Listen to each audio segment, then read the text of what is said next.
So I've wanted to make this video for a while, and it's going to be a little bit controversial. This is my 2023 Maserati Levante F-Tributo edition. If memory serves, there's a limited production of each of the models they put out. I believe it was 500 for each of the 4 special finishes you could get. I got the Diablo Rosso with the Sport Pack for my special order.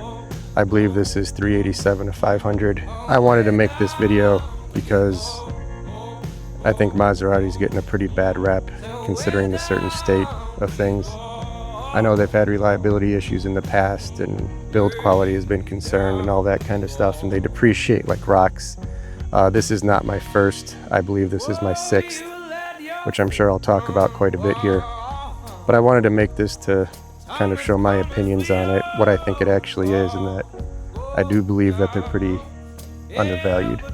So I'm going to jump in this thing, we're going to take it for a ride, and we'll talk about my experience and why I think that this brand is worth investing in, especially on the used market.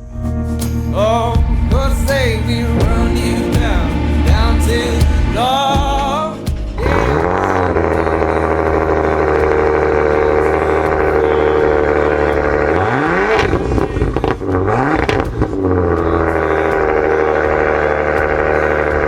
Gotta love the ventilated seats.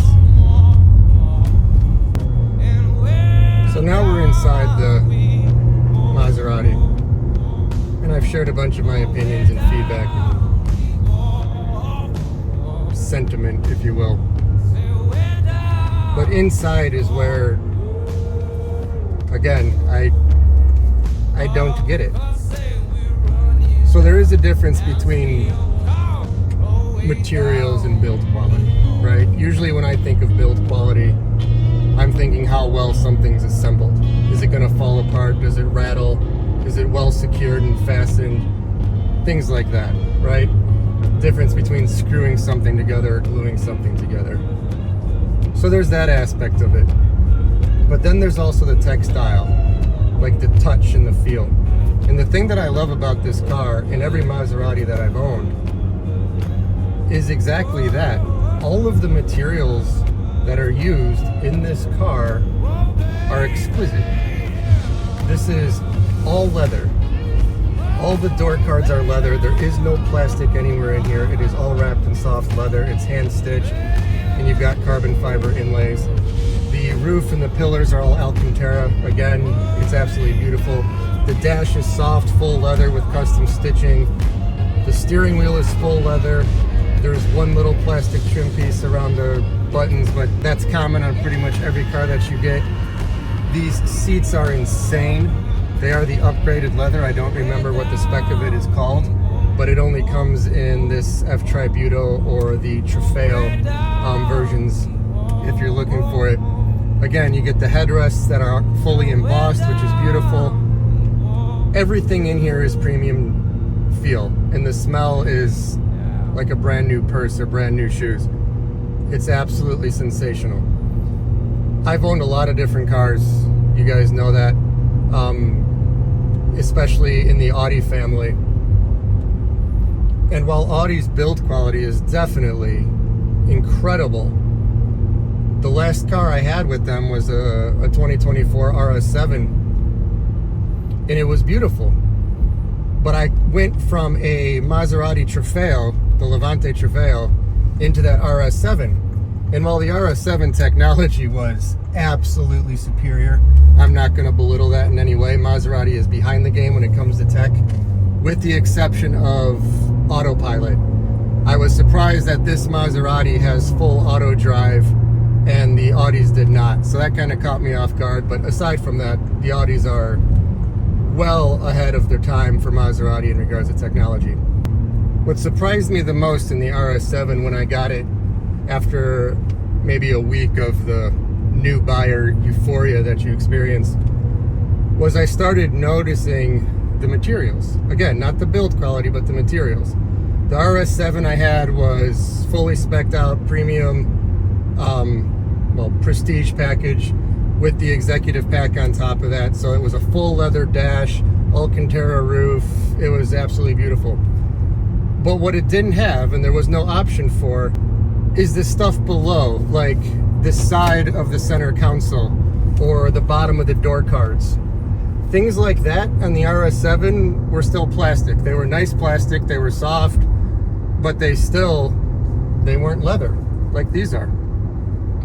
So that started just getting me noticed. Like the back of the seats were a composite. Even though the front of the seats with that quilted leather was gorgeous, the back was a plastic and a composite. And it made me miss the materials that are inside the Maserati.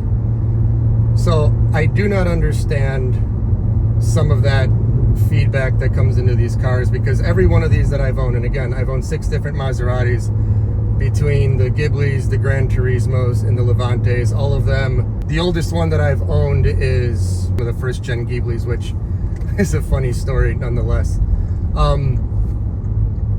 But despite some of the build quality that has improved, I've never had an issue with the materials. The materials have always been exquisite, and I don't think that gets appreciated enough for Maserati and what they are. So again, the materials are sensational. As far as the build quality, yeah. My first Ghibli, I jumped on the Maserati bandwagon early when the Ghibli came out, and I was really excited for it. I did really enjoy that car. I loved the hell out of it. It got a lot of attention, especially early when Maserati was still kind of an obscure brand, and they came out with the Ghibli and people didn't know they were going into mass production for the States. So it actually got quite a bit of attention, which was kind of cool. But you guys have all seen the videos of the build quality on them. You had rattly panels, you had crazy panel gaps, especially on the interior, which was humorous. But to me, that was kind of the quintessential Italian experience, right? You had these beautiful cars. They were always jaw-dropping, you know, bite the back of your hand, gorgeous. But there were flaws and idiosyncrasies that were just one of those things you looked at and say, really? How did this get through when you made something obviously with so much passion and pride? So I was able to overlook that because the brand, and then of course the engine and the sound. No one comes and says that Maserati doesn't have one of the best exhaust notes in the industry. They put a lot of time into that. How they dropped that ball on the MC20, I have no idea. But they absolutely do a wonderful job with their engine and their drivetrain, and the sound was spectacular. And I enjoyed that car. And even with all those flaws, the thing that I noticed is everything was full leather. Everything was beautiful. I loved touching every surface in it. Again, the technology was recycled. There's always the feedback about the door controls being used in other parent company models, which I tend to not care about that stuff. It's modularity, it's manufacturing. If everything was bespoke, nothing would be affordable. So I can get past a lot of that stuff. But it was absolutely beautiful. And every Maserati that I've owned has been that same experience. The only difference is how nice the material was. Everyone had nice leather. This one and the Trofeo that I got rid of a couple of years ago, they actually have the same upgraded leather package on the inside, and man, it is absolutely exquisite. I love being in this cockpit. But again, it doesn't have any of the high feature tech. It doesn't have the heads up display. It is a very simple instrument cluster. It's got 2 analog gauges, which I actually tend to like. I wish you could get more use out of the center screen, but for the most part, you're driving and I'm not looking at tech all day. I'm listening to music or navigation, so I can get past a lot of that stuff. It doesn't bother me. But it is absolutely lacking in that tech department. On the maintenance and service side of it, so for the 6 that I've owned, there has only been 2 unplanned maintenances that I've experienced. The first one, I'm gonna take responsibility for, not because I'm trying to protect the brand, but I do think it was my fault. Technically, maybe you could argue the dealership, you guys be the judge. When I ordered a Ghibli when they were first coming out, the first one that I could find that had a spec I liked was in the Maserati dealership down in Florida. I wanted silver with black interior, and they had one that I was looking for. So I went ahead and ordered from it, and it came up and it was fine. I had no issues with it. The first winter though, when I was driving it to work, I noticed the engine started overheating, and I could not for the life of me figure out why. So about halfway to work, it kept happening. So I pulled over the road, I popped the hood, and I noticed that the coolant lines are rock solid. They're frozen. So I'm like, all right, well, what the hell? You guys probably already know what happened off of that story. I'm an idiot. I didn't. So I let it cool down. I drove to work. I did like 10-minute intervals, 10 minutes on, 10 minutes off, so that the car wouldn't overheat and everything was fine. I was able after work to drive it to the Maserati dealer. They took it right in. Their service department has always been phenomenal. I do recommend their service to no end because they, in my eyes, they're a premium brand. They act like a premium brand. So you get really good service, and it's all their showrooms are really nice because they're smaller dealers, really well decorated. I've always enjoyed that. Anyway, I digress. So I drive it to the dealership, which again, testament to Maserati. Even with the engine overheating, I was able to get it to the dealership without causing any damage. They kept it overnight. They threw me in a loaner without an appointment, and they let it stay inside to thaw out. Next day they drain it, and all that it ended up being is, since the car was shipped from Italy to Florida, they use a different coolant because it's a different climate. It wasn't rated for the severe cold weathers that we have up in the Northwest, and it froze. So again, I don't blame the car for that. I think that's on me because I ordered it from Florida. I probably should have asked or checked or had the foresight to know that. But again, I'm an idiot. I didn't. So I had to deal with that. The only other unplanned maintenance I've had for these 6 that I've owned was actually in this vehicle. And fortunately, about a week before I had to bring it in for the service, the rear passenger tail light burnt out for some reason. They're all LED, so I was kind of surprised. Brought it in, they did the service, they replaced it. They didn't even diagnose it, they just saw it was off, they replaced it, no questions asked. So again, the service in part of their business has been exemplary. Ordering parts can sometimes be a little bit of a pain just because all Italian, all overseas, supply chain issues, customs and trade issues. So that's made it a little bit, uncomfortable, but they've been great to deal with. Those are the only 2 unplanned maintenances that I've had. Aside from that, the regular services, yes, the oil change and basic maintenance is over $500. One thing that the dealership started to do, which turned me off, is they're charging a 5% fee for anyone who uses a credit card now, which I would have rather they just added the dollars to my service as opposed to telling me you're going to use a credit card, here's 5%. I don't know why that bothers me. But anyway. So yes, the maintenances are expensive. They're $500. But again, I've owned Audis and BMWs and Mercedes and Porsche and you name it. I've been across the majority of the gamut. Every one of those cars, my basic service has been between $300 and $600. So if you're going to be buying a expensive car, regardless if it's got a good or bad reputation, I'm sorry, the service is going to be expensive. My Z06, when I take it in for service, it's a Chevy. Yes, it's a Z06. It's more of a sport package, that flat plane V8. It's got the scavenging systems for oil and all the different sumps. Much more complex. That's still $500. Just the point is, people look at the maintenance cost and say that it's outrageous. I don't know. To me, it's right in line with every other vehicle that's kind of in that family, if you will. So I don't really put much argument to there. If I had to take it in more often or it needed service on a more regular basis and it was that price, then yeah, 100% that would probably be unacceptable. But again, I've had this for 2 years. It just had its first service because it was finally due. The intervals are fantastic now. So when I bought it, it didn't need service for close to 18 months.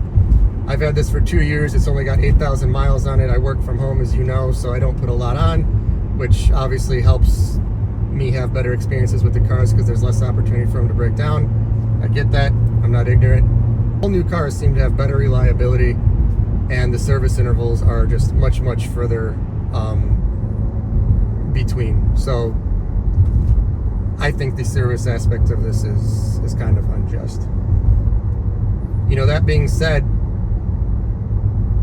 I have enjoyed these cars. I continue to go back to the brand. I've tried to leave to go back to Audi.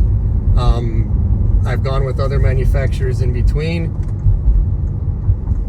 But the experience that I get driving this, and yes, it does have some brand recognition, so you drive it around, and for most people who aren't into cars, they see a Maserati, and you do get a little bit of that second take, which is, you know, kind of cool. I am a fan of the brand. I always have been.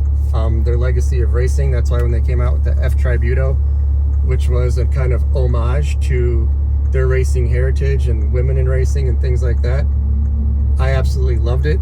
So I have no complaints with the brand or with the vehicle. Yes, I'd like it to have more technology. I wish it had some more of those features. But outside of that, the engine is amazing. The sound it makes is amazing. The quality is fantastic. The pedals are sensational. Nothing bad to say. Nothing bad to say. And I do think from an SUV perspective, especially the front end, it does not get much sexier than that. I love the snake style headlights, the aggressive air intakes and grille in the front, obviously having that huge trident in the middle. It is an absolutely impressive looking vehicle. If I had my way, I'd probably make it a little bit more angular, as opposed to, there's really no sharp lines. It's all kind of bulbous and soft, which is beautiful, but that tends to not age as well as cars that have a little bit more of a intermediary, not overly sharp aggressive lines, but also not just kind of Volkswagen Beetle, if you will. So I'd like to see it have a little bit more of stance to it. I think the rear wheel wells could have been flared a little bit more, so it could have a little bit of a more aggressive stance. I think that would have been something really cool. I would have loved if there was an option to have a full diffuser in the back for the exhaust. I think that would have looked absolutely slick. But again, outside of that, I enjoy being in this vehicle. The sound system is great. And the accessories, one of those things that you don't notice until you get a chance to maybe buy a new car. And higher end cars have done this for a while. I was kind of surprised to see Maserati do it. You get these awesome little care packages when you buy a new Maserati. It comes with this blue gloss lacquered box that holds the 2 keys, a bunch of trinkets, a little bit of technology, passwords so you can set up your remote. It comes with umbrellas and all the emergency equipment and first aid, and I don't know. You're spending a lot of money for the car. You shouldn't be impressed with that kind of stuff, and I don't want to say I'm impressed. It wasn't the reason why I decided to buy it. It's just a nice attention to detail that makes you feel like you're getting a premium brand and you're getting an experience. And I've also liked the buying experience. I bought all of them from the same girl at the Maserati dealership that's about an hour from my house.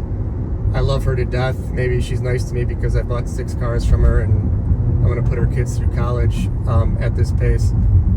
With all of that, I guess where I'm going on that rant, I don't understand the depreciation.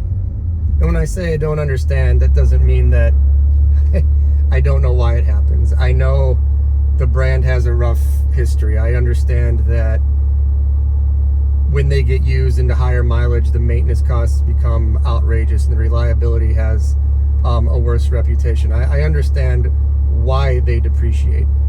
But for them to depreciate as much as they do compared to their peer group, that's the part I don't understand. Like when I bought my Trofeo, for me, I had that thing fully spec'd out and it was $196,000 when I got it.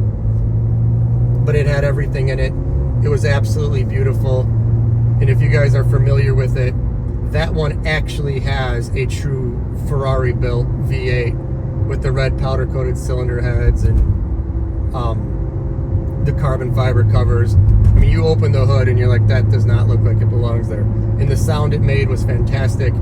That thing was one of the best vehicles that I have ever driven. I made the mistake of buying it as a daily driver. I wasn't going to drive a $200,000 car as a daily when it was something that was that nice. So I got rid of it just because the fact that I hated putting miles on it and using it as a daily, because to me it was too special. I traded that thing in maybe 16 months after I bought it, and it lost more than half of its value. Again, I understand the reason why they lose their value, but I cannot rationalize a $200,000 car 18 months later losing half of its value because of the legacy brand. Whoever bought that vehicle bought a Trofeo with 4,000 miles on it that was fully loaded, has been nothing but reliable, is an absolute monster for performance, and to me, that's the steal of the century. So I've started going into it with, you know what? I like buying new cars because you don't have anything to worry about. I want to get another Trofeo from them. I'd like to get the Quadriporte Trofeo, and I'd like to get another Levante Trofeo. I find one for a year old, and I'm going to save half the price, and I'm going to get an absolute monster of premium materials, much improved build quality, sensational performance and sound. It is a lot of car for the value. So, again, I don't get it. I really don't. I think they've come a long way. I have had no bad experience in these. Again, everyone has different experiences with cars. Fortunately, mine have all been positive, and I'm really thrilled about that. Maybe it's just me and I have been lucky with the brand, and if that's the case, then I'm thankful for it because it's been a wonderful experience. You guys may have heard different or had different experiences, but I don't think they're getting a fair shake, and I think the legacy of their reputation is maybe skewing their brand unfavorably a little bit more than it rightfully should. So I'm an ambassador for them. I've recommended a lot of people to get their vehicles, and they've all been happy with them. So I have no regrets with it. You know, all that being said, what is kind of interesting, I was an Audi guy for the longest time. Absolutely loved their vehicles. Went through, I have no idea how many Audis I've owned. So finally, when I got to a point where I had enough cash, I bought one of their V10 R8s. I think it was a 2012 at the time. This was a while ago. Absolutely love that car. Had it for maybe 20,000 miles, 25,000 miles, and as expected, you know, those things had a reputation, just like the early Huracans did, for needing a clutch after 20, 30,000 miles. So I brought it in, get the clutch replaced, and I knew it was going to be an expensive job. That wasn't my concern. What I found interesting, though, is the price that they gave me to fix the car was whatever, $25,000, $26,000. I was kind of expecting it. And I'm not cheap, but I am responsible, and I do my homework. I went to Audi websites, I went to OEM part distributors. I was able to buy all of the parts for about a third of what Audi dealership sold them for. And they were all OEM parts. Some of the parts were even coming from Audi distributors or Audi dealerships that just sold parts. I asked the gentleman who was taking care of me, my service advisor, you know, could I buy these parts and have you install them? Can we do this? Can you guys buy them from here? Just honest questions that I was asking because I didn't know, and I would prefer not to spend all that cash to get it fixed. Wasn't opposed to doing it. I knew it was going to be an expensive thing. I could afford it. I just had questions that didn't make sense, and I want them answered. The kid that was helping me, after I was going through all these questions, he made the comment that maybe I shouldn't have bought a car that I can't afford to maintain. That rubbed me the wrong way. So I left his desk. I paid my $200 and some for diagnostics that they charged, and then I drove that car across the street and traded it in. Got out of it immediately. That's how my experience with Audi came to an end, right? It was a younger person at the counter. I don't necessarily, in hindsight, think they meant it the way it came across, or maybe I took it out of context. I don't know. That's what was said. I didn't appreciate it, so I got out of the brand. Aside from that, they've always been good to me. Fast forward a couple of years when I wanted to get out of the Trofeo. You know, I thought I'm going to give Audi a new try, and also they had the RS7 out, which that thing was an absolute beast. Beautiful car. I ended up getting it in a dark blue with this kind of cognac leather interior. Again, it came with the full executive and prestige. It was absolutely gorgeous. The brake rotors on that thing were, I think, 20 inches. They were sensational. Anyway, I get that car. Again, that comes in, it was new. I had it for 8 months, and it went in for service 6 times in that 8 months. One of those services, they actually had to ship the car to their primary service center somewhere in the Midwest. I don't remember where it was located, because they ended up giving up on trying to diagnose the problem and replace the entire wiring harness in the car.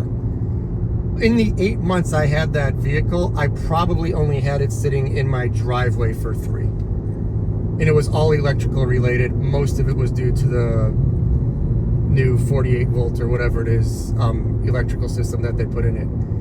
The first time it happened, I was driving down the road and every light on the dash just turned on and started flashing, and then anything in the car that was motorized just started doing its own thing. Spoiler in the back is going up and down, the wings are flapping like Shrek's ears, the screen for the moonroof started opening and closing, like everything was just freaking out.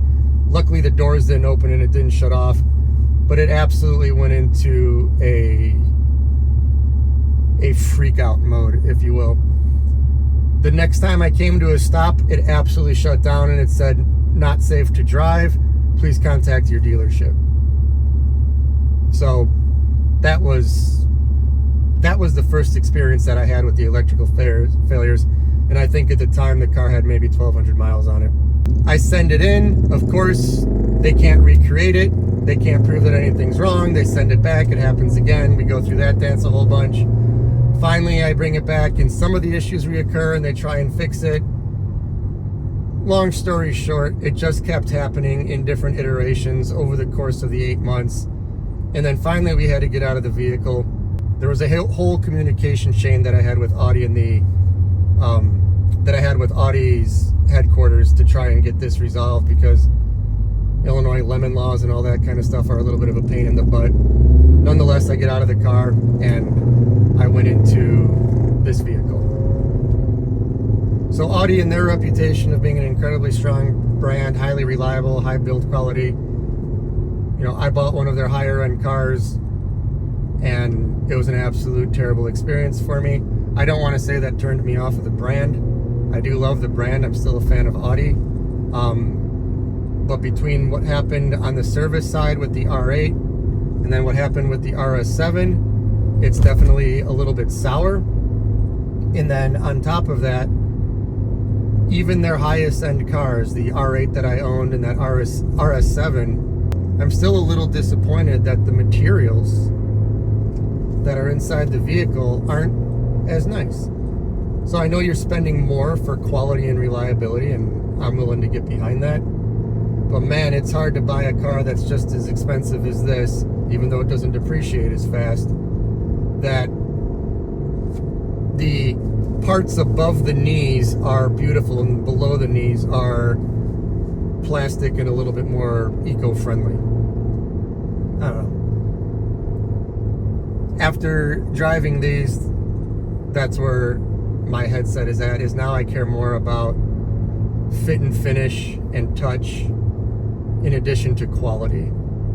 And when I get into anything else, it's at this price point, it feels a little bit strange, right? And don't get me wrong, I have a Jeep Wrangler Unlimited that's been heavily modified, and Jeeps are notorious for being commercial grade, utilitarian, whatever. That doesn't bother me. I love it, but it is what it is, and I know what it is, and it's living up to the expectation. I love the fact that I can take the top of that thing off and rinse it out with a hose, right? But that's what its intent was. It's not trying to punch above its class. So I just think that it's very interesting that the brands that compete with Maserati, they've got these wonderful reputations, and then the way that they went after it was quite a bit different. So with this F-Tributo, even though it doesn't have the big engine like the Modena S or the Trofeo, it does have just under 480 horsepower. It's got the same ZF transmission, the 8-speed.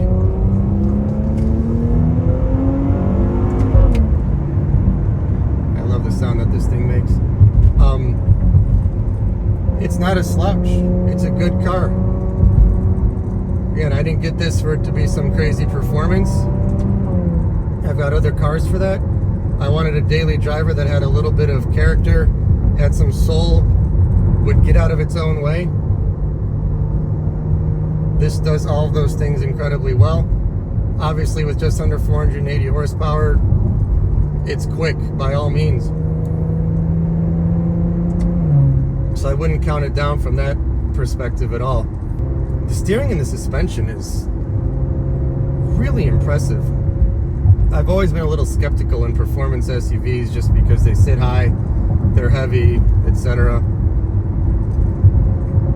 When I got into the first Levante that I drove, I was surprised how good that was. Now that it's been, X amount of years since this model has come out, they've just refined it.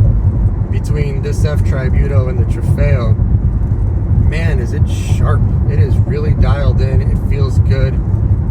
I think outside of the Alfa Romeo Quadrifoglio, the Giulia, this is probably the best steering precision and experience that I've had in a vehicle. It almost borders on precognition to me. It knows where you're thinking about going and it starts to turn. It's really sharp. It's really nice.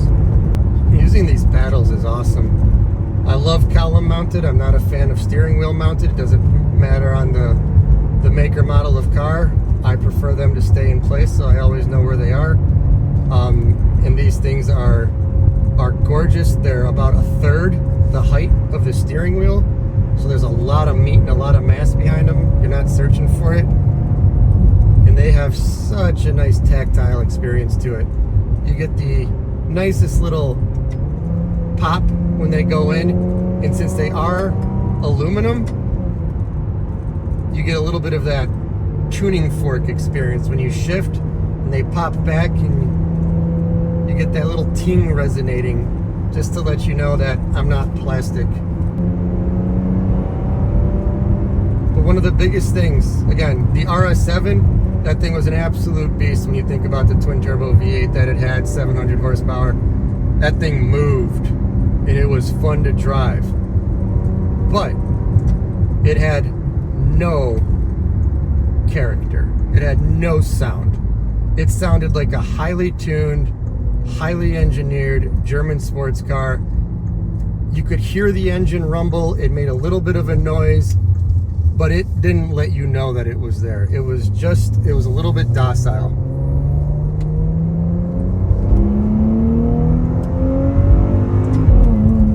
Yeah. It was a totally different experience. And again, they're different cars going after different things.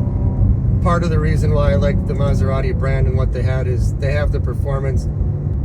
They sound like what I would expect. Like the Trofeo that I had, that V8 twin turbo is a big power car.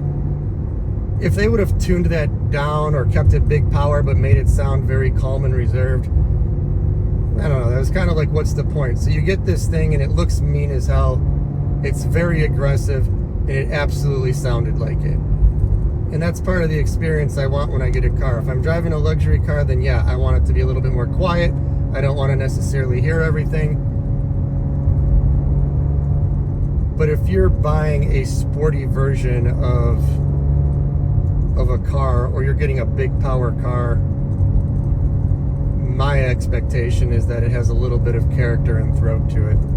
So I was always a little disappointed with the RS7 on the sound. Even the R8. The R8 and that V10, the engine pitch was fantastic, but it was still a reserved sound. It sounded good, but it sounded highly constrained and highly conservative. So when I got it, I put a FI exhaust system on it, and then all of a sudden it sounded like, an unleashed Huracan, and I was completely in love with it. So not that it can't be addressed.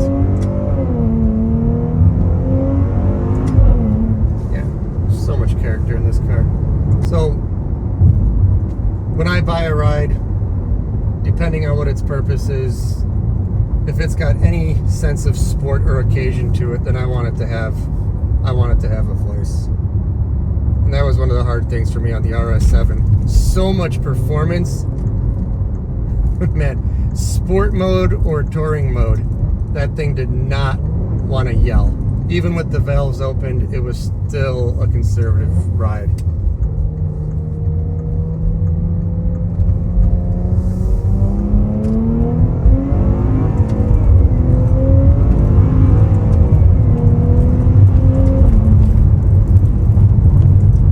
To me, this brand is special. I know they've had a bad run and they've got some history that they need to overcome. If you look at the original Quadriporte and what those cars were and how wonderful they were at the time and the reputation that they built and their racing lineage, and again, they're trying to become more of a popular brand and bring some of that nostalgia back, and they're fighting that battle.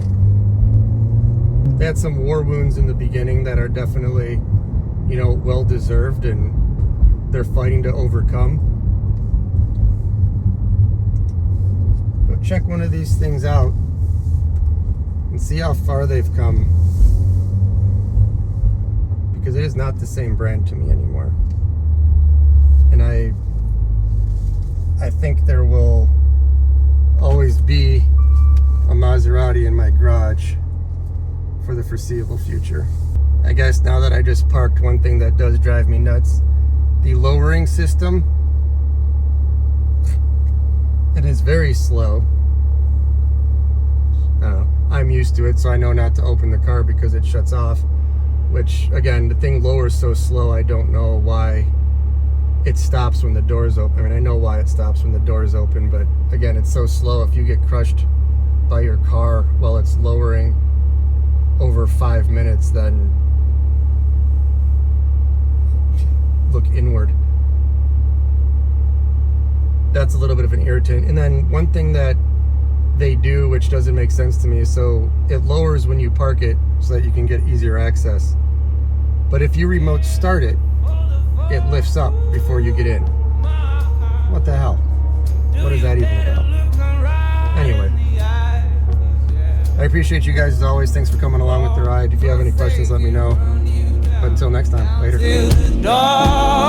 Yeah, someday we run you down till you fall, and they will run you down till you go, yeah, till you can't grow.